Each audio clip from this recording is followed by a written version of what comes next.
Hi! இது என்னோட birthday அன்னைக்கு மதியத்தில செஞ்ச டிஷ் தான். ஆக்சுவலா பர்பிள் கேபேஜ் வச்சு சிக்கன் ஃப்ரைட் ரைஸ் தான் பண்ணியிருந்தேன். ஸோ ரொம்ப சிம்பிளா பண்ணலாம் அப்படின்ற ஒரு ஐடியால தான் பண்ணிட்டு இருந்தேன். But taste wow! சூப்பரா இருந்தது. சொல்ல வேர்ட்ஸே இல்ல. ஆக்சுவலா இந்த டயலாக் என் ஹஸ்பண்டும் என் தம்பியும் தான் சொன்னாங்க. அந்த அளவுக்கு வந்து சூப்பரா பண்ணியிருந்தேன்.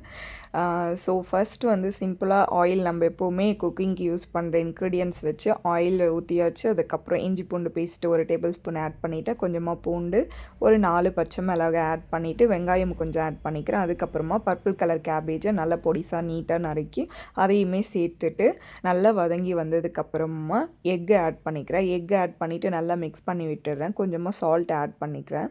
நெக்ஸ்ட்டு கொஞ்சமாக டர்மரிக்கும் ஆட் பண்ணிக்கணும். அப்போ தான் அந்த எக்கோட ஸ்மெல் எனக்கு பிடிக்காது. அதனால் டர்மரிக் ஆட் பண்ணிக்கிறேன்.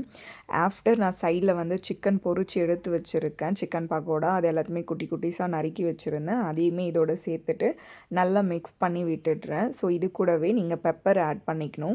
பெப்பர் ஆட் பண்ணிங்கன்னா டேஸ்ட் இன்னுமே கூட வரும். நான் ஃப்ரைட் ரைஸ் பவுடர் வந்து செப்பரேட்டாக வாங்கி வச்சுருந்தேன். இந்த 10 ரூபி பேக்கெட்டில் இருக்கும் பார்த்தீங்களா? ஸோ அது வாங்கி வச்சுருந்தேன். அது இன்னும் டேஸ்ட்டு கூட்டி கொடுக்குன்றதுனால கொஞ்சமாக கரம் மசாலா, கொஞ்சமாக ஜீரகத்தூள் ஆட் பண்ணிக்கிறேன் செரிமானத்துக்காக. ஸோ இதெல்லாம் ஆட் பண்ணிவிட்டு நல்லா மிக்ஸ் பண்ணதுக்கப்புறமா சாதம் வந்து வடித்து வச்சுருந்தோம். அது பலன்னு உதிரியாக ஆட் பண்ணிவிட்டு அதுக்கு மேலே சோயா சாஸ், டொமேட்டோ கெச்சப் தான் ஆட் பண்ணியிருந்தேன். டொமேட்டோ சாஸ் ஆட் பண்ணல. அது கூடவே ஃப்ரைட் ரைஸ் பவுடர் இதெல்லாம் ஆட் பண்ணிவிட்டு நல்லா வந்து அதை பலன்னு மிக்ஸ் பண்ணி விடணும். சாதம் எப்போவுமே குழையாமல் ஃப்ரைட் ரைஸ் கலரிங்கன்னா பக்கத்துலேயே இருந்து அந்த சாதத்தை ரொம்ப கேர்ஃபுல்லாக எடுத்திங்கன்னா சூப்பராக வந்துடும். ஸோ ஃபைனலி அதோட லுக் இப்படி தான் இருந்தது. டேஸ்ட்டும் சூப்பராக இருந்தது. கண்டிப்பாக இந்த மாதிரி ட்ரை பண்ணி பாருங்கள். வீடியோ உங்களுக்கு பிடிச்சிருந்தால் லைக் பண்ணுங்கள், ஷேர் பண்ணுங்கள், சப்ஸ்கிரைப் பண்ணுங்கள், சப்போர்ட் பண்ணுங்கள். தேங்க்யூ ஃபார் வாட்சிங் திஸ் வீடியோ. பாய்.